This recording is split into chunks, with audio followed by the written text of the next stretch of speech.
शोभा भारती। पेश है आज का हमारा न्यूज बुलेटिन। आइए नजर डालते हैं आज की हेडलाइंस पर। योगी सरकार का एक और अहम फैसला। अब उत्तर प्रदेश में रविवार को होगा पूरा लॉकडाउन। मास्क नहीं पहनने वालों पर लगेगा 1000 रुपए का जुर्माना। दूसरे दिन भी कोरोना संक्रमितों की संख्या चली गई 2 लाख पार। अधिकतर शहरों में स्वास्थ्य सेवाएं चरमरा गई हैं। यूपी में हाल बेहाल। हिंडन शमशान घाट पर शवों के आने का सिलसिला जारी। शुक्रवार सुबह तक 16 शवों को लेकर पहुंचे परिजन। खुले में हो रहा है अंतिम संस्कार। कोरोना की चपेट में आई कई जानी मानी हस्तियां। सीबीआई के पूर्व निदेशक की मौत। कई दलों के नेता हुए कोरोना पॉजिटिव। और उत्तर प्रदेश के मुख्यमंत्री के लिए कहां चल रहा है मिर्ची यज्ञ। नाथ संप्रदाय के लोग मिर्च की आहुतियां दे रहे हैं। नाइट कर्फ्यू के साथ अब यूपी में रविवार को साप्ताहिक बंदी रहेगी। कोरोना संक्रमण के बढ़ते मामलों को देखते हुए योगी सरकार ने शुक्रवार को कई अहम फैसले लिए। प्रदेश के सभी सरकारी अस्पतालों की ओपीडी सेवाओं को भी बंद कर दिया गया है। तो वहीं मास्क न पहनने वालों से अब 1000 रुपए का जुर्माना वसूला जाएगा। सीएम योगी ने टीम 11 के सदस्यों के साथ कोरोना संक्रमण को लेकर अहम बैठक की। यूपी में बेतहाशा बढ़ते कोरोना संक्रमण के मामलों के चलते योगी सरकार ने पूरे प्रदेश में रविवार को साप्ताहिक बंदी का ऐलान किया है। यानी रविवार को अब यूपी के सभी जिलों में पूर्णतः लॉकडाउन रहेगा। इस दौरान सिर्फ जरूरी सेवाएं जारी रहेंगी। इतना ही नहीं, बिना मास्क पकड़े जाने पर अब 1000 रुपए का जुर्माना लगा दिया गया है। बता दें, उत्तर प्रदेश में कोरोना कहर बरपा रहा है। यूपी की राजधानी लखनऊ में सबसे अधिक हालात खराब हैं, जहां संक्रमण के साथ ही मरने वालों का आंकड़ा भी इतना अधिक है कि लोगों को दाह संस्कार के लिए लंबी वेटिंग में लगना पड़ रहा है। यूपी के प्रभावित 10 जिलों में नाइट कर्फ्यू का समय भी रात 8 बजे से सुबह 7 बजे तक बढ़ाया गया है। मगर अब योगी सरकार ने यूपी में रविवार को साप्ताहिक बंदी का ऐलान किया है। इस दौरान सभी प्रकार के प्रतिष्ठान, दफ्तर बंद रहेंगे। सिर्फ जरूरी सेवाएं ही जारी रहेंगी। शहरी और ग्रामीण क्षेत्रों में बंदी रहेगी। आवश्यक सेवाओं को छोड़कर सभी बाजार, दफ्तर बंद रहेंगे। इस दिन व्यापक रूप से सार्वजनिक स्थानों पर सैनिटाइजेशन कराया जाएगा। इसके अलावा मास्क न पहनने वालों पर भी अब योगी सरकार ने सख्ती शुरू कर दी है। बिना मास्क पहने पकड़े जाने पर 1000 रुपये और दोबारा पकड़े जाने पर 10,000 रुपये का जुर्माना लगाया जाएगा। इसके अलावा योगी सरकार ने शुक्रवार को एक और अहम फैसला लेते हुए उद्योगों को मेडिकल ऑक्सीजन की आपूर्ति पर रोक लगा दी है। संक्रमण बढ़ने के कारण प्रदेश में ऑक्सीजन की मांग तेजी से बढ़ी है, जिसके कारण अस्पतालों में ऑक्सीजन की मांग एवं आपूर्ति की स्थिति को देखते हुए मेडिकल ऑक्सीजन के उत्पादन करते हुए रिफिलर द्वारा इंडस्ट्रीज को दी जा रही ऑक्सीजन की आपूर्ति को तत्काल प्रभाव से रोककर अस्पतालों को सप्लाई करने के निर्देश दिए गए हैं। अब मेडिकल ऑक्सीजन की रिफिलिंग केवल अस्पतालों के लिए होगी। इसके अलावा 15 मई तक सीएम आरोग्य मेलों के आयोजन पर भी रोक लगा दी गई है। सीएम योगी ने वर्चुअल शुक्रवार को मंडलायुक्त, डीएम, सीएमओ और टीम 11 के सदस्यों के साथ समीक्षा बैठक कर दिशा निर्देश दिए हैं। लॉकडाउन के अलावा प्रदेश के सभी सरकारी अस्पतालों में ओपीडी सेवाएं ठप कर दी गई हैं। टेली कंसल्टेशन को बढ़ावा दिया गया है। सरकारी अस्पतालों में सिर्फ इमरजेंसी सेवाएं ही संचालित रहेंगी।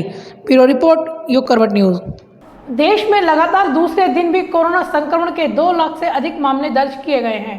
कोरोना की दूसरी लहर देश में हर रिकॉर्ड को तोड़ रही है। बढ़ते संक्रमण का असर यह है कि देश में अधिकतर शहरों में स्वास्थ्य सेवाएं पूरी तरह से चरमरा गई हैं। देश के कई राज्यों में कोरोना संक्रमण घातक तरीके से बढ़ रहा है, जिसकी वजह से राज्यों ने पाबंदियां शुरू कर दी हैं। यूपी में भी हाल बेहाल होता जा रहा है। भारत में कोरोना के मामलों ने हर रिकॉर्ड को तोड़ दिया है। देश में लगातार दूसरे दिन कोरोना के 2 लाख से अधिक मामले दर्ज किए गए हैं।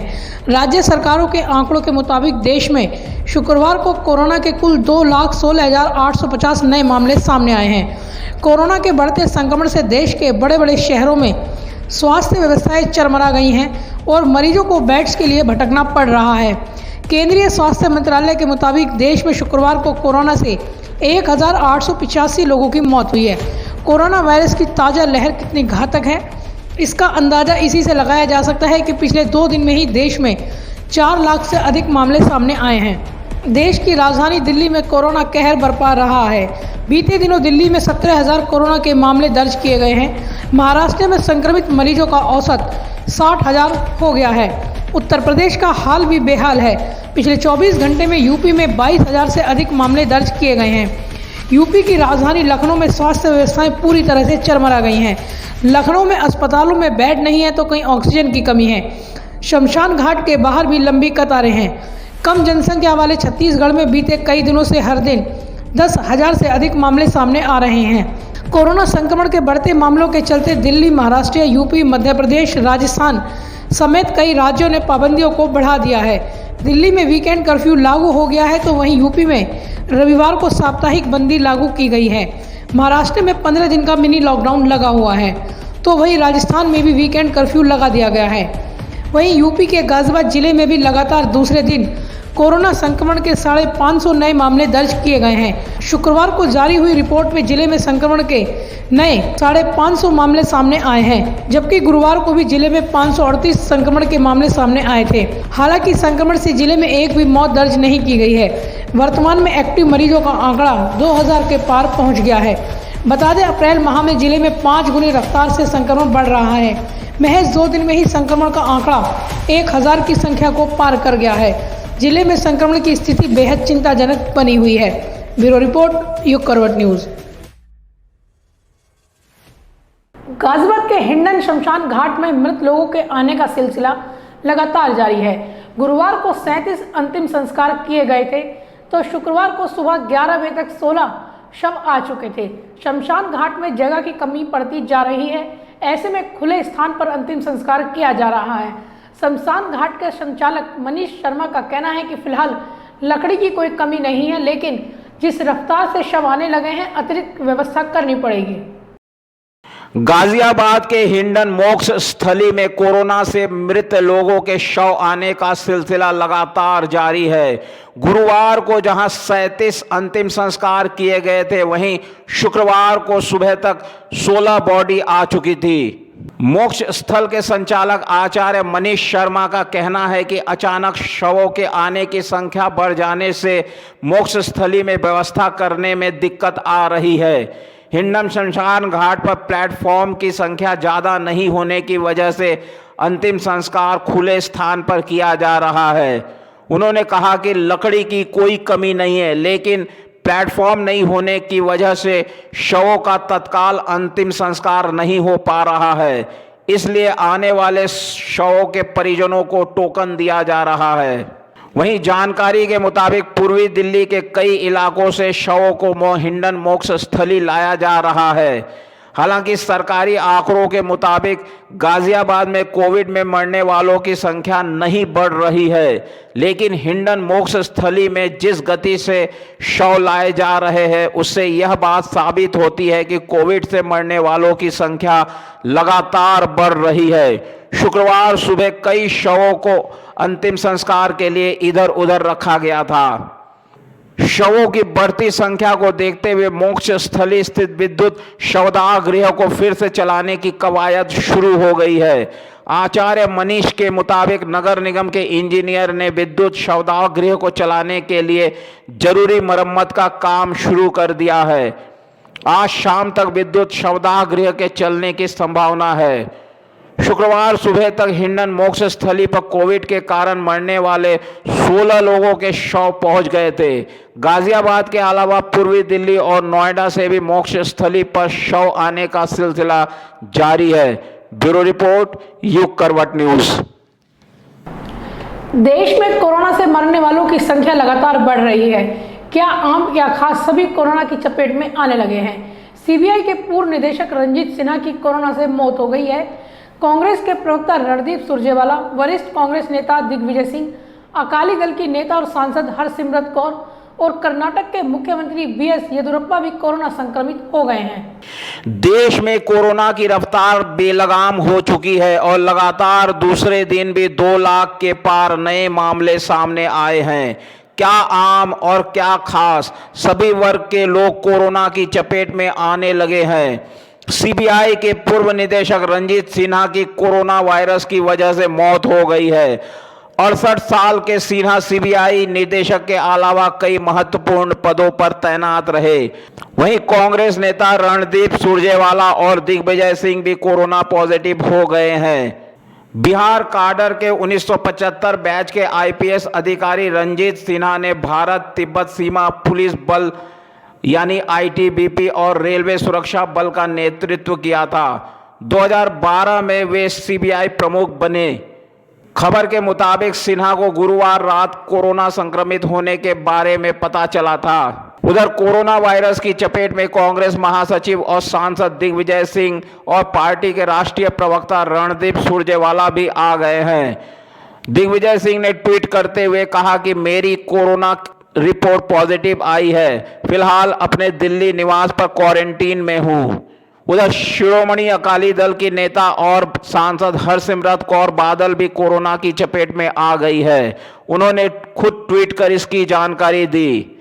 कर्नाटक के मुख्यमंत्री वीएस येदियुरप्पा भी कोरोना पॉजिटिव हो गए हैं।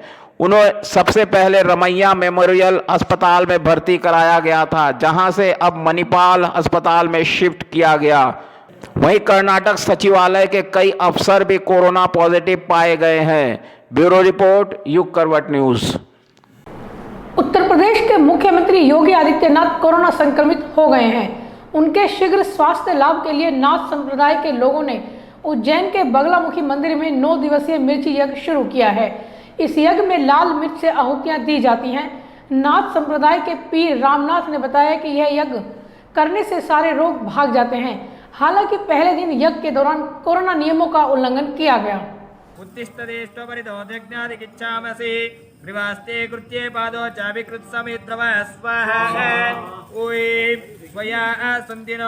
उत्तर प्रदेश के मुख्यमंत्री योगी आदित्यनाथ के शीघ्र स्वास्थ्य लाभ के लिए बगलामुखी मंदिर में मिर्ची यज्ञ शुरू किया गया है।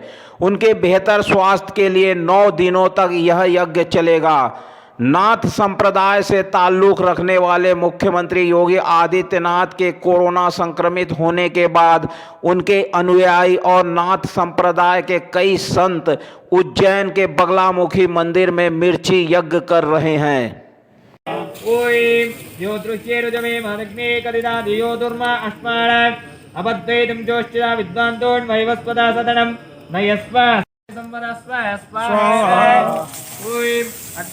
भैरवगढ़ मार्ग पर मां बगलामुखी मंदिर के पीर योगी रामनाथ ने बताया कि तिल्ली, लाल मिर्च, घी, नमक, नींबू, सरसों तेल आदि अनाज से यज्ञ किया जा रहा है। यह यज्ञ मुख्यमंत्री योगी आदित्यनाथ की मंगल कामना के लिए किया जा रहा है।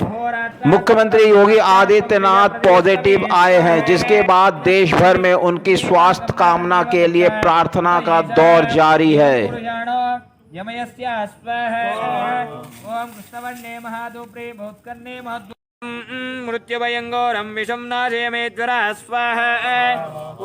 पीर रामनाथ ने बताया कि 9 दिनों तक शाम को चलने वाले इस मिर्ची यज्ञ को रोग निवारण के लिए किया जाता है। यज्ञ में बैठे सभी लोगों ने कोरोना गाइडलाइंस का पालन नहीं किया। पहले दिन बिना मास्क के सोशल डिस्टेंसिंग का भी पालन नहीं करते हुए नजर आए। ब्यूरो रिपोर्ट, युग करवट न्यूज। भारतीय किसान यूनियन के राष्ट्रीय प्रवक्ता राकेश टिकैत ने कहा कि अगर लॉकडाउन लगेगा तब भी किसान आंदोलन चलता रहेगा। किसानों ने दिल्ली की सीमाओं पर अपना गांव बसा लिया है, क्या गांव छोड़कर भी कोई जाता है? उन्होंने कहा है कि चुनाव में सबसे ज्यादा हिंसा तो भाजपा वाले फैलाते हैं। बंगाल की जनता भाजपा को करारा जवाब देगी। भारतीय किसान यूनियन के राष्ट्रीय प्रवक्ता राकेश टिकैत ने शुक्रवार को यूपी गेट पर कहा कि अगर लॉकडाउन लगेगा तब भी आंदोलन चलता रहेगा। उन्होंने कहा कि यूपी गेट, सिंघू बॉर्डर और टिकरी बॉर्डर पर 5 महीने से किसान डटे हुए हैं। एक तरफ यहां किसानों ने अपना गांव बसा लिया है, लॉकडाउन लगेगा तो क्या लोग गांव में नहीं रहेंगे? उन्होंने कहा कि भाजपा के लोग अगर एक मुट्ठी चावल मांगने आते हैं तो उनसे किसानों को एमएसपी मांगना चाहिए। बंगाल में यहाँ पे फसलों का एमएसपी नहीं मिलता। यहाँ तो पता ही नहीं कि एमएसपी भी कोई चीज़ होती है। भारत सरकार ने जो रेट निर्धारित कर रखा है फसलों का, वो मिलना चाहिए यहाँ के किसानों को भी। नहीं, मकसद क्यों नहीं भाई, ये भारत का अभिन्न अंग है, यहाँ पे आना चाहिए, आएंगे। और दिल्ली के नेता अभी तो आ रहे हैं यहाँ पे, फिर तो दिल्ली चले जाएंगे, फिर कौन मिलेगा? अभी तो वे आ रहे हैं वोट मांगने, एक मुट्ठी चावल मांग रहे हैं वे किसान से। तो हमने कहा कि इसकी एमएसपी मांग लेना इनसे, क्योंकि चुनाव के बाद में गए वे थोड़ा आने हैं, फिर 5 साल बाद में आएंगे, फिर तो 2024 में आएंगे, 23 के बाद में लगाना शुरू करेंगे और 24 में आएंगे फिर तो अब उनको पकड़ लेना चाहिए जो भी दिल्ली से आ रहा, और उसको कहो कि हमारी फसलों का MSP कम मिलेगा, बंगाल के किसानों को भी मिलना चाहिए। वो आधे रेट में अपनी फसलों को बेचता है, उसकी फसलों की लुटाई होती है, तो मिलना चाहिए। अरे बोला तो किसान को पता है क्या धान किस रेट में बेचता है, मक्का उसने किस रेट में बेची, अपनी फसलें जो भारत सरकार के रेट हैं क्या वे बेचे, यहाँ पे उनकी होल्डिंग लगने चाहिए कि ये रेट है इस रेट का और ये भारत सरकार ने रेट निर्धारित करे हैं, क्या उस रेट पे किसान की फसलें बिकी। तो ये है हमारा सब पूरा सवाल। उन्होंने कहा कि किसानों को कहीं भी MSP पर फसल की कीमत नहीं मिल रही है। चुनाव में सबसे ज्यादा हिंसा भाजपा वाले करते हैं और बंगाल के लोग भाजपा को इस बार जवाब देंगे। तो बीजेपी तो हिंसा पे ही तो आती है, बीजेपी वाले वो तो हिंसा करवाते हैं, वो तो पूरे देश में हिंसा करवाते हैं जब भी आते हैं, वो चाहे मंदिर के इशू हो या कोई और इशू हो, वो तो काम है उनका, कोई विकास के नाम पर थोड़ा आते हैं वे तो देश को बांटते हैं, आम लोगों को बांटते हैं, उसी उस पर आते हैं, झगड़ा करवा के आते हैं, विकास का, एजुकेशन का, हेल्थ का, सड़कों का, तो ये इशू नहीं उनका है, उनका है बांटने का इशू। लोगों की भावनाएं भड़काए, बांटे, वोट ली, अपना चले गए राजधानी में। अच्छा, और कहाँ से लग रहे भाई चुनाव आयोग? चुनाव आयोग तो वही तो काम करेगा, तो सारी एजेंसियाँ अंडर प्रेशर काम कर रही है। यही हम गुजरात गए थे तो वहाँ का तो पुलिस स्टेट है, देश में एक ही पुलिस स्टेट है, वहाँ जाकर देखो हाल क्या है, और यही मॉडल बनाना चाहते हैं पूरे देश को। उससे मॉडल ये होगा कि पूरी ज़मीनें जाएगी, पूरे कारोबार लोगों के जाएंगे, ट्रांसपोर्ट्स का जिस हिसाब से रेट बढ़ रहे हैं, डीजल के रिस्क के, महंगाई बढ़ रही, तो आम जनता पे वो जाएगा। यूपी गेट पर 28 नवंबर से तीनों कृषि कानूनों के विरोध में धरना प्रदर्शन चल रहा है। इसकी वजह से यूपी गेट पर दिल्ली जाने वाली सभी लेन बंद है। लाखों वाहन चालकों को रोज बड़ी दिक्कत हो रही है, अन्य सीमाओं से होकर उन्हें गुजरना पड़ रहा है। ब्यूरो रिपोर्ट, युग करवट न्यूज। पंचायत चुनाव के पहले चरण के मतदान के बाद गुस्साए लोगों ने थाने पर जमकर हमला किया। पुलिसकर्मियों को बुरी तरह पीटा गया। घटना हाथरस के सहपाऊ ब्लॉक की है। अफवाह फैली थी कि मतदान के दौरान एक युवक को पुलिस थाने ले आई थी, जिसकी शाम को मौत हो गई। उसके बाद कई गांव के लोगों ने थाने पर हमला बोल दिया। थाने के मुंशियों ने दरवाजा बंद कर किसी तरह अपनी जान बचाई।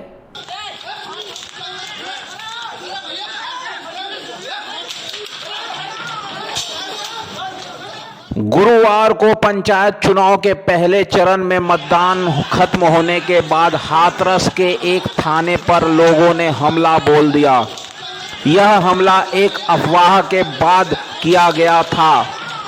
दरअसल अफवाह फैली थी कि जिस युवक को पुलिस ने मतदान केंद्र से पकड़ा था, थाने में उसकी मौत हो गई। ग्रामीणों ने आते ही थाने में तोड़फोड़ कर डाली। पुलिस कर्मियों को बुरी तरह पीटा गया। पुलिस कर्मियों ने कमरे में बंद होकर अपनी जान बचाई। इस दौरान मीडिया कर्मियों पर भी पत्थर फेंके गए। सहपाऊ ब्लॉक के गांव पंचायत थरौरा में शांतिपूर्ण तरीके से मतदान चल रहा था। एक युवक शराब के नशे में मतदान केंद्र पर हंगामा कर रहा था। पुलिस कर्मियों ने हंगामा करने वाले युवक को हिरासत में लिया और थाने भेज दिया। शाम के करीब 8 बजे थरौरा और आसपास के गांवों में अफवाह फैली कि जिस युवक को पुलिस पकड़कर थाने ले गई थी, उसकी वहां मौत हो गई। लिहाजा इसके बाद काफी संख्या में लोग इकट्ठा होकर थाने पर आ गए और आते ही तोड़फोड़ शुरू कर दी। जो पुलिसकर्मी मौजूद मिले उन्हें पीटा गया। थाने में मौजूद मुंशियों ने अंदर से दरवाजा बंद कर किसी तरह अपनी जान बचाई। थाने को काफी नुकसान पहुंचा है। पंचायत चुनाव में बाहरी जनपदों के अलावा हाथरस के पुलिसकर्मियों की भी ड्यूटी लगी थी। ब्यूरो रिपोर्ट, युग करवट न्यूज। गाजियाबाद पेरेंट्स एसोसिएशन के नेतृत्व में अभिभावकों ने शुक्रवार को जिला मुख्यालय पर निजी स्कूलों द्वारा रिजल्ट रोके जाने के विरोध में प्रदर्शन किया। अभिभावकों ने कहा कि शासनादेश के बाद भी छात्रों का रिजल्ट रोका जा रहा है। फीस जमा न करने पर अगली कक्षा में प्रमोट न करने पर ऑनलाइन क्लास बंद कर दी गई हैं। अभिभावकों ने आरोप लगाया है कि जिला प्रशासन द्वारा उन्हें फीस न बढ़ाए जाने का आश्वासन दिया गया था, लेकिन इस आश्वासन के 1 महीना बीत जाने के बाद भी स्थिति में कोई बदलाव नहीं है। उल्टे स्कूल अब फीस जमा न करने पर ऑनलाइन क्लास तक नहीं ले रहे हैं। अभिभावकों ने चेतावनी दी है कि अगर निजी स्कूलों की मनमानी पर रोक नहीं लगाई गई तो बड़े स्तर पर आंदोलन करने को मजबूर होंगे। गाजियाबाद पेरेंट एसोसिएशन जिलाधिकारी को ज्ञापन के माध्यम से बताना चाह रहे थे कि शासना आदेश भी है और माननीय हाई कोर्ट का आदेश है कि किसी भी बच्चे का फीस जमा हो या ना हो, किसी भी स्थिति में ऑनलाइन क्लास ना तो रोका जाए ना उनका रिजल्ट रोका जाए। लेकिन लगातार ऐसे आदेशों का अवहेलना कर रहे हैं प्राइवेट स्कूल और जिलाधिकारी या फिर प्रशासनिक अधिकारी कोई भी कार्रवाई करने से प्राइवेट स्कूलों पे बिल्कुल चूक रहे हैं। तो इसलिए आज गाजियाबाद पेरेंट एसोसिएशन उन्हें ज्ञापन के माध्यम से अवगत कराया है कि हम लोगों की सुनवाई की जाए और प्राइवेट स्कूल जो लगातार हम लोगों का ऑनलाइन क्लास बच्चों का रोक करके मानसिक उत्पीड़न कर रहे हैं उसे बंद करवाया जाए। तो फिलहाल आज के लिए बस इतना ही। गाजियाबाद और आसपास की खबरों के लिए देखते रहिए युग करवट और विस्तार से खबरों को जानने के लिए पढ़िए युग करवट न्यूज़पेपर। सब्सक्राइब कीजिए युग करवट। नमस्कार।